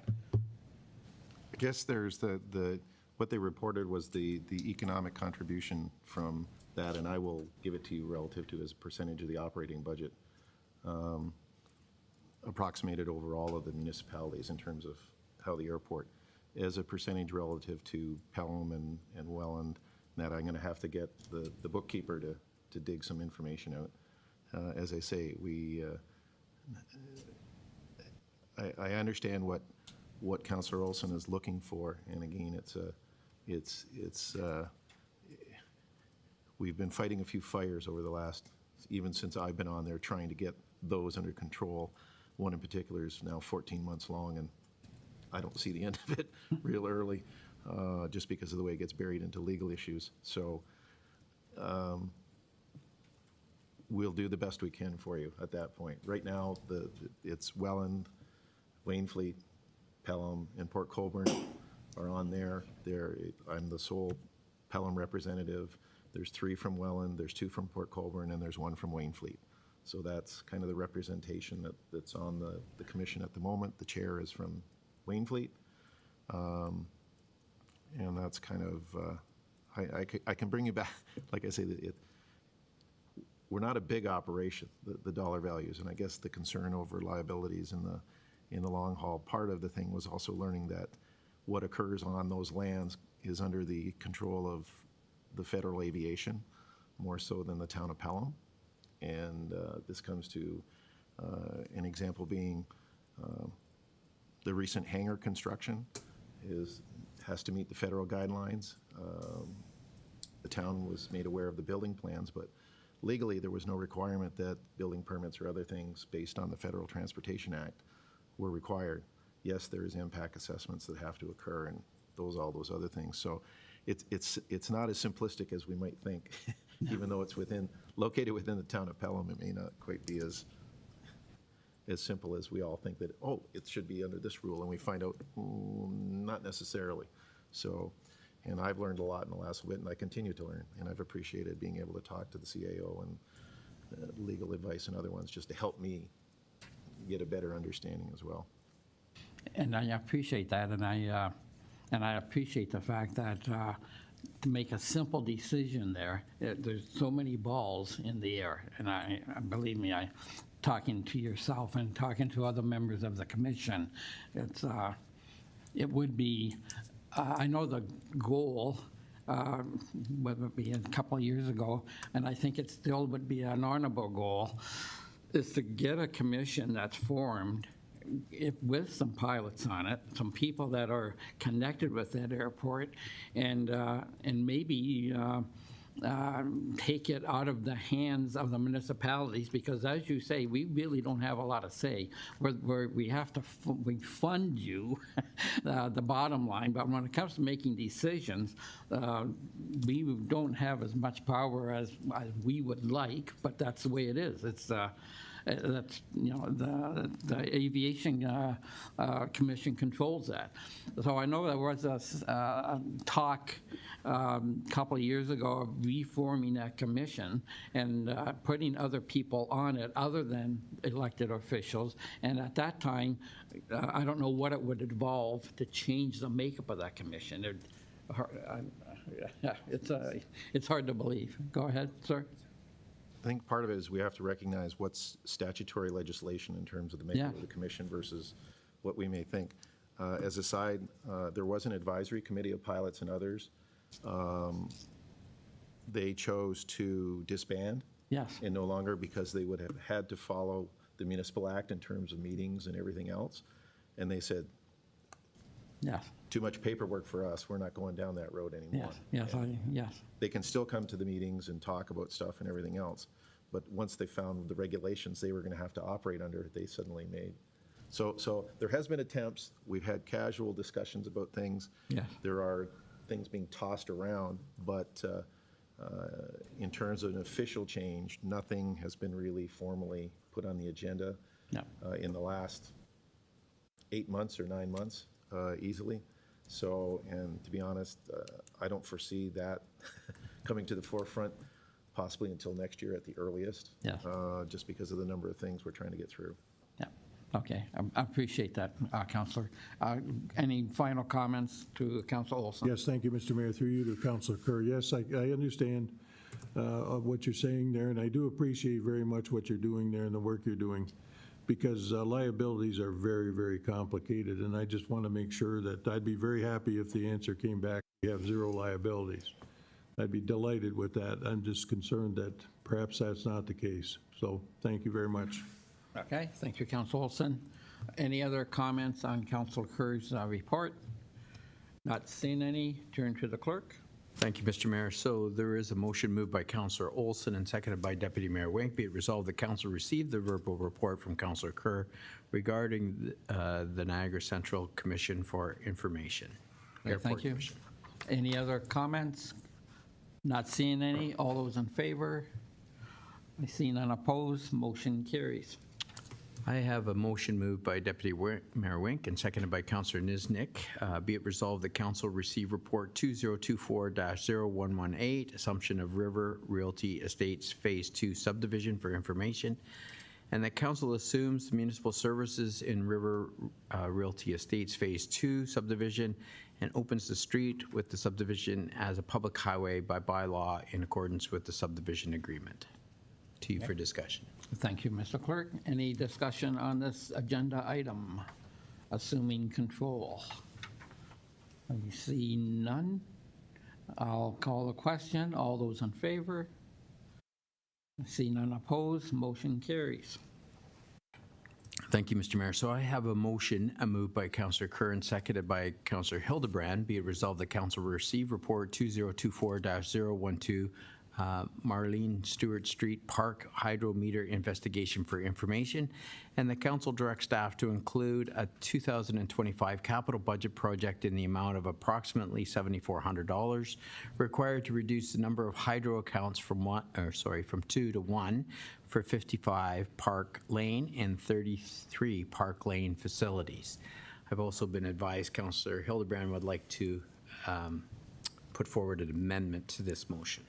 Okay, thank you. Councilor Hildebrand, go ahead, sir. Through you, Mr. Mayor. Yes, the amendment I'd like to make is, whereas council agenda item in the 10-year fixed asset program under item 8.1.2, new pool, item 500254, and item 10.2.2 are interrelated, involving the new pool electrical upgrade and modification to the existing MSP hydro account and meters. The council requests a thorough assessment and modification of the electrical system design for the new pool associated with the reduction in meters. Council requests a detailed report on proposed modifications, allocates necessary funds for implementation. This motion amendment addresses safety concerns and ensures efficiency in the proposed pool electrical upgrade and related modifications, including the reduction in hydrometers. Thank you. Thank you, Councillor Hildebrand. Perhaps I'll go to the CAO for... We need a seconder, Mr. Mayor. Oh, I'm sorry, yeah, we need a seconder. Councillor Olson, you'll second? Okay, now we can discuss it. Mr. CEO, any comments on that? Well beyond my expertise. I think as far as the Public Works portion, there are 2 staff members present who could give much better answers than I could. And as far as implications for recreation, there's still someone better suited to answer these questions than myself. Okay. So over to anyone over there, whether you're making eye contact with me or not, to answer this one. Can't duck from it. Let me go to the Director of Public Works. I'm just going by Councillor Hildebrand. I mean, a lot of that is not covered by the Ontario Building Code and what you'll be going. Anyway, comments from you, sir. Through you, Mr. Mayor. So the direction that staff were given with respect to come back with a report to reduce the number of hydrometers, that can be accomplished, and we can do that. Eliminate at least 2 of those meters. Are there more efficiencies to be gained with a redesign of a new pool system? I think absolutely there's opportunity there. That would be undertaken when the design for the new pool is completed. I also think that this is a great opportunity as well to pass this through the Utility Sustainability Working Group during that design phase to get efficiencies and make sure we're getting the most out of the system and getting the most efficiency out of the system. So that's the comments I have. I don't know if Ryan has any additional comments. He's been involved more with the specifics on this report and what needs to be done to reduce the number of meters by 2. But if that answers the councillor's question, I think when we do the design for the pool, we'll look for other opportunities to make the system better. Okay, thank you. Mr. Cook, anything to add or no? Okay, that's great. Thank you. And I'll also ask Ms. Van Ravensway, anything to add? Through you, Mr. Mayor, we will be meeting with a pool specialist over the next couple of months, and everything will be taken into consideration, and we will make sure that we involve the Utility Sustainability Committee in final decisions. Okay, thank you. I'll go back to Councillor Hildebrand. Through you, Mr. Mayor. What we must realize is the pool has a separate hydrometer and a 600-volt power supply. Not only are we running the pool and the hydro during the summertime, but we also have a heater that we're running there in the wintertime. All the equipment basically is below water level when the pool is operating. I hope that the new design will have the equipment above water level because hydro and water don't go together in my books. Thank you. Okay, thank you. I'm sure staff will take this into consideration. Was that a motion? Or, I'm sorry, was that an amendment? That was I'm sorry. amendment. Yeah, yeah, okay. I'm waiting for the clerk to read that. Okay, so is there any other discussion on the amendment? If not, I'll turn to the clerk. Thank you, Mr. Mayor. Thank you, Mr. Mayor. Thank you, Councillor Eckert. So the amendment was read. For those of that you need it again, you'll have to just bear with me for 1 second. Councillor Hildebrand's offered to read that back into the record for me. Why would I turn that down? Councillor Hildebrand? Sure. Whereas council agenda item 8.1.2, the 10-year fixed asset program, new pool item 500254, and item 10.2.2, which was the hydrometer reductions, are interrelated. The council requests a thorough assessment modification of electrical system designed for the new pool associated with the reduction in meters, because I think with the new pool, that reduction may occur, and we also may be able to reduce 1 more meter. The council requests a detailed report on proposed modifications, allocates necessary funds for implementation, and this motion addresses safety concerns and ensures efficiency in the proposed pool electrical upgrade and related modifications, including the reduction in the hydrometers. Okay, thank you, sir. Well said. Any discussion on this motion? Okay, I don't see any discussion. I will go back, and I guess it's probably not Somebody has. kosher, but to the Director of Public Works, any comments, seeing as this goes to your department, do you anticipate any problem bringing such a report back to council as this work progresses?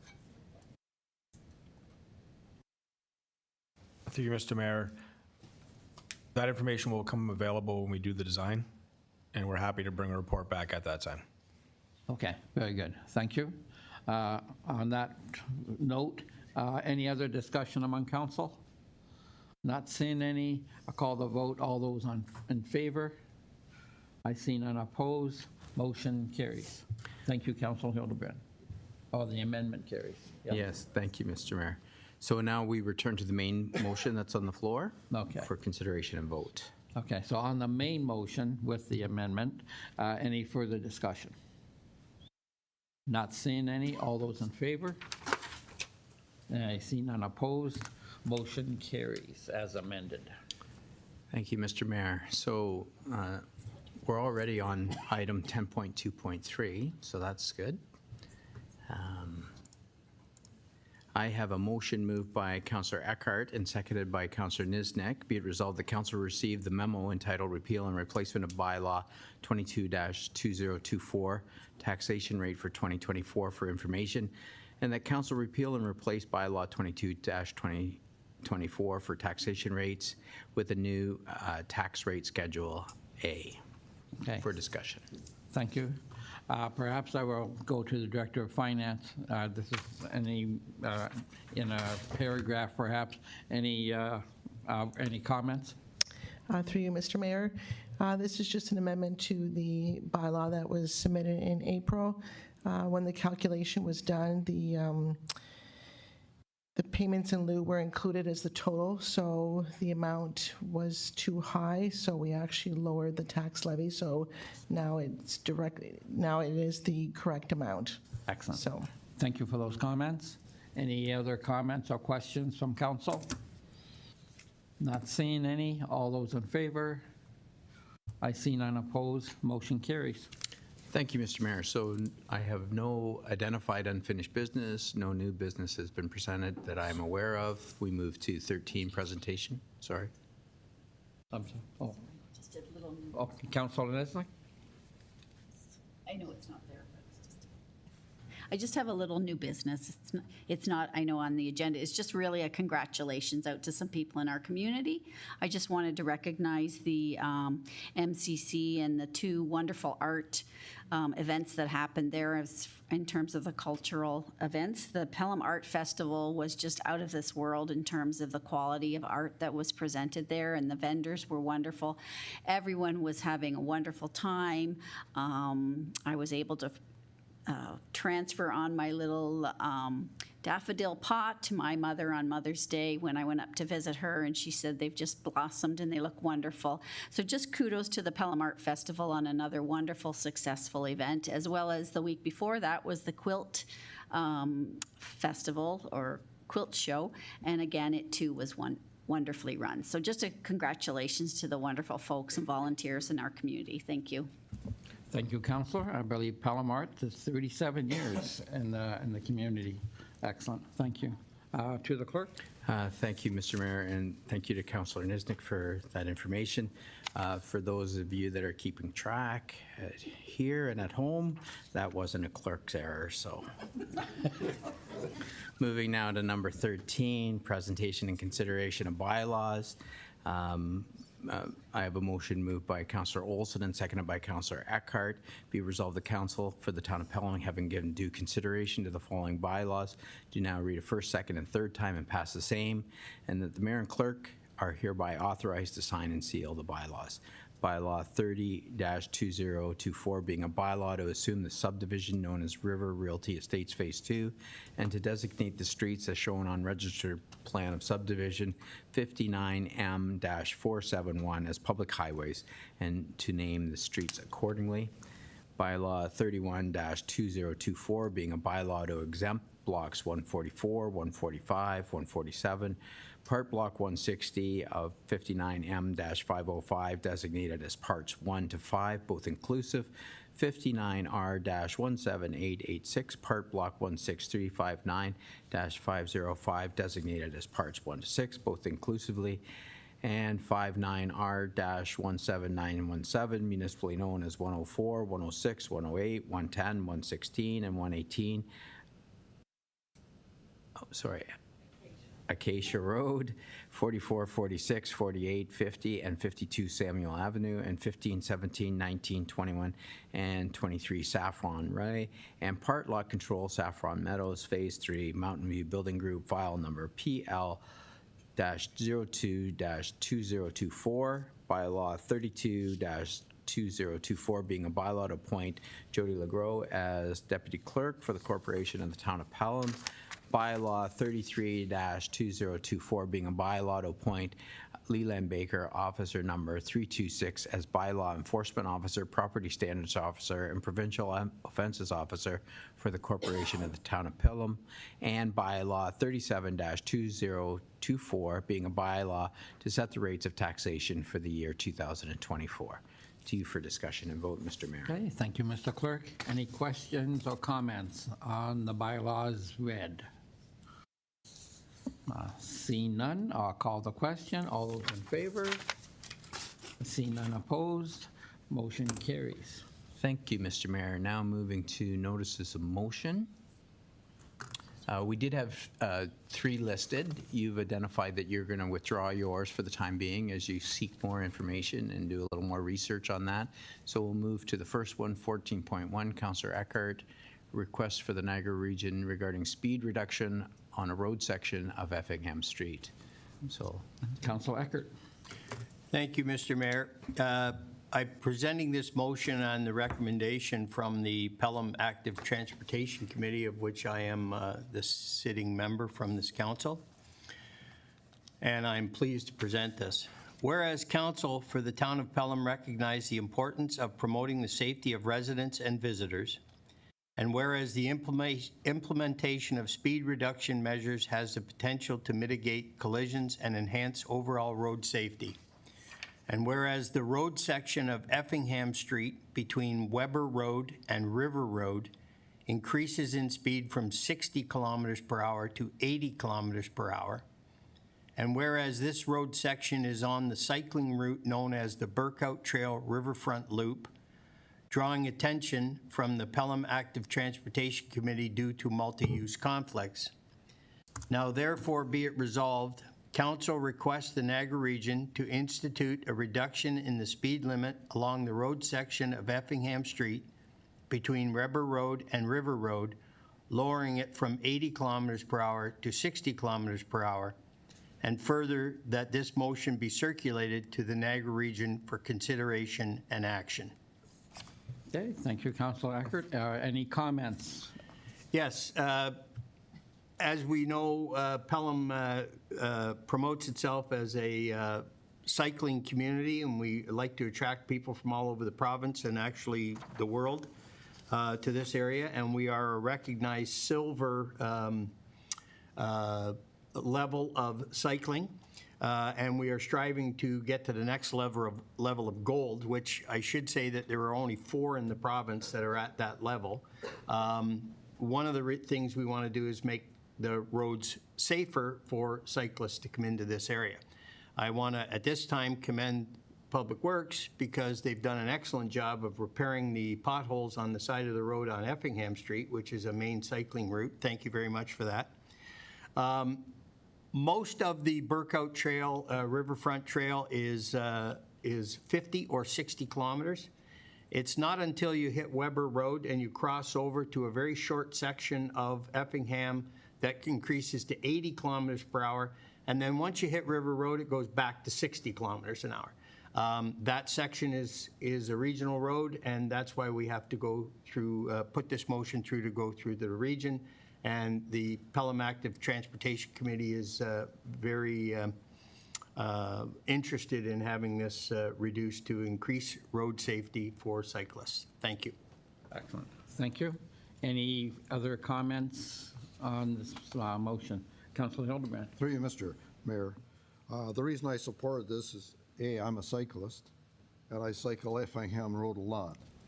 One of the things people don't recognize is that our water filling station, which is located on the corner of Canberra and Effingham, those trucks constantly are going up and down Effingham. And I'm telling you, as a cyclist, it's quite an experience, and they have a tendency not to follow the guidelines, which is at least a yard away or a meter away from a cyclist. And in general, with the number of cyclists using Effingham, I think it's an excellent motion to have to reduce that speed. Thank you. Okay, thank you. Any further comments from any members of council? My own feelings, normally, I wouldn't support this because there's only 1 or 2 houses on that road. I don't even know if that stretch there is a road, or if there is a house, maybe one. But as Councilor Eckert has pointed out, it is indeed on the regional cycling route. We have a regional cycling route that goes on Roland Road past my house, and I see the number of people using that route, and I'm sure the same thing is doing on the Effingham, and cycling is very much promoted in our town. So actually, when you think about that part of it, it is a no-brainer. Down to 60 makes absolute sense, and I will be fully supporting this motion, and I will definitely be speaking to it at the regional council. Any other comments? Not seeing any. I'll call the vote. All those in favor? None opposed. Thank you, Councilor Eckert. The motion passes. Thank you, Mr. Mayor. Now moving to our next notice of motion. I have a motion moved by Councillor Hildebrand and seconded by Councillor Niznik, and it's regarding the development of facility design standards. And I'll turn that back to you and Councillor Hildebrand to introduce. Councilor Hildebrand. Through you, Mr. Mayor. Whereas Council for the Town of Pelham is committed to fostering inclusivity and ensuring that the public facilities are accessible to all individuals, regardless of their physical capabilities. And whereas facility design standards serve essential guidelines for architects, engineers, designers, and builders, delineating the prerequisite for facility projects, encompassing the construction and/or modification of public facilities to guarantee accessibility. Now therefore be it resolved, the council directs staff to prepare facility design standards to ensure the alignment of all forthcoming construction and/or renovation endeavors with the Accessibility for Ontario and Disabilities Act standards. This alignment shall also adhere to energy-efficient building design protocols and site-specific environmental criteria, necessitating detailed soil analysis, building bearing capacities, including incorporating comprehensive marked as-built drawings and documentation, and that this initiative be incorporated as a strategic plan action item during the 2023-27 Town of Pelham Strategic Plan Update, and that the staff consult with both the Joint Accessibility Advisory Committee and the Utility Sustainability Working Group for their respective expertise and recommendation in establishing of the FDS, and that these, upon completion, the FDS be presented to Council for endorsement before being adopted as a guiding framework. Thank you, Councillor. Any further comments? Yes, thank you, Mr. Mayor. This motion was initiated when Councilor Niznik and I were told that the town's municipal engineering design criteria and standard drawings only addressed water, sewer, and stormwater ponds, not facilities. They really should be renamed Municipal Service Engineering Standards for a better understanding, for myself particularly. Now that I understand why on facilities, the MCC, the Town Hall, and Central Washroom projects all had what I'd classify as lack of standard problems. That to me, in my engineering world, would have been the reason for that to occur. As I have stated many times, standards help define error-free engineering project execution by all involved. This update to the strat plan action item is necessary to address standard requirements related to facility accessibility and facility design for which our town has no specific standards. These basic standards are not building code related or building code inspection functions, but a checklist of requirements for the architect engineer project team for facilities. This basic standard that this motion is requesting support does not start as a many-page document that you see for universities, regional governments, or large cities, where they outline addressing facility access and design, but the basic list of general requirements. Similar to the introduction titled 13 General Requirements in our Municipal Engineering Design Criteria and Standard Design Manual, I have listed 6 basic standard design requirements for the architect engineer project team that I believe will have immediate impact on the quality of facility projects. And my list is soil bearing capacity, grading plan, accessibility, site meetings, building commissioning report, and as-built drawing and documentation with specific emphasis on electrical and building automation system. The most important item is number 6, the as-built drawings. When the MCC transformer failure occurred, the electrical line drawing that I had and versus the electrical line drawing that was a design drawing that was hanging in the facility did not match, and I knew that. What I did tell the electrical contractor is make sure you check the drawing, which would take less than an hour, to put the proper documentation in place. That, to me, occurs because we don't require as-built drawings. And that's a specific requirement that is critical for the safety of individuals because we're dealing with 600-volt power. So that concludes my comments. Thank you. Okay, thank you, Councilor Hildebrand. I'll turn to the seconder, Councilor Nisnik. Yes, good, thank you very much. Yes, I'm in support of this motion. I think it will help move our public works in terms of future builds to support them in the step-by-step just reaffirmation of their processes, and it just will tighten up the steps that they take to make sure our buildings are properly installed and reviewed and checked along the way to ensure that we move forward and don't have any major errors occur that could be avoided in the future. So that's, it was a surprise to both of us that there is nothing in place for buildings, that the other document just covers roads, sewers, drainage, that sort of thing. So I think this will be a nice addition for the public works for them to follow along. And I think with them generating it, that will be, it will become their document that they can use effectively. Thank you. Okay, thank you, Councilor Nesnick. I'll open it up to the rest of council. Councilor Kerr. Yes, I fully support this. I think we've had a few events that have occurred within the municipality where we've had, let's just say, things pop up that we didn't anticipate on some projects.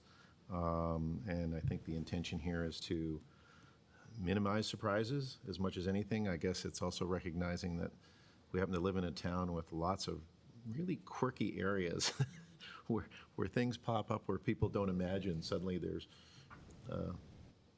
things being built on top of old fill locations where ponds were located, and suddenly really, but if you hadn't lived here for 60 or 70 years, you wouldn't know about it. And then when you go to build, you suddenly find out about it. So I'm in full support of this for that reason, to assist Public Works, to help give them the checklist. It's like anything, the better the checklist, the fewer surprises that have a tendency to appear. Okay, thank you, Councilor. Any other comments? Not seeing any. I call the motion, the vote on the motion. All those in favor? I see none opposed. Motion carries. Thank you, Councilor, for bringing the motion forward. To the clerk. Thank you, Mr. Mayor. So I'm correct in understanding that you've withdrawn your motion for now for a future date? Yes. So we'll move now to resolution to move into closed session. I have a motion moved by Councillor Hildebrand and seconded by Deputy Mayor Wink. Be it resolved that the next portion of the meeting be closed to the public in order to consider the following personal matters about identifiable individuals, including municipal or local board employees and labor relations or employee negotiations, 2 items, advisory committee appointments, and a non-union issue. Okay, thank you. Any discussion? Not seeing any. All those in favor? Seeing none opposed, motion carries. Thank you, Mr. Mayor. Perhaps now would be a good time for a little break as we transition into closed session. Yes, let's take 5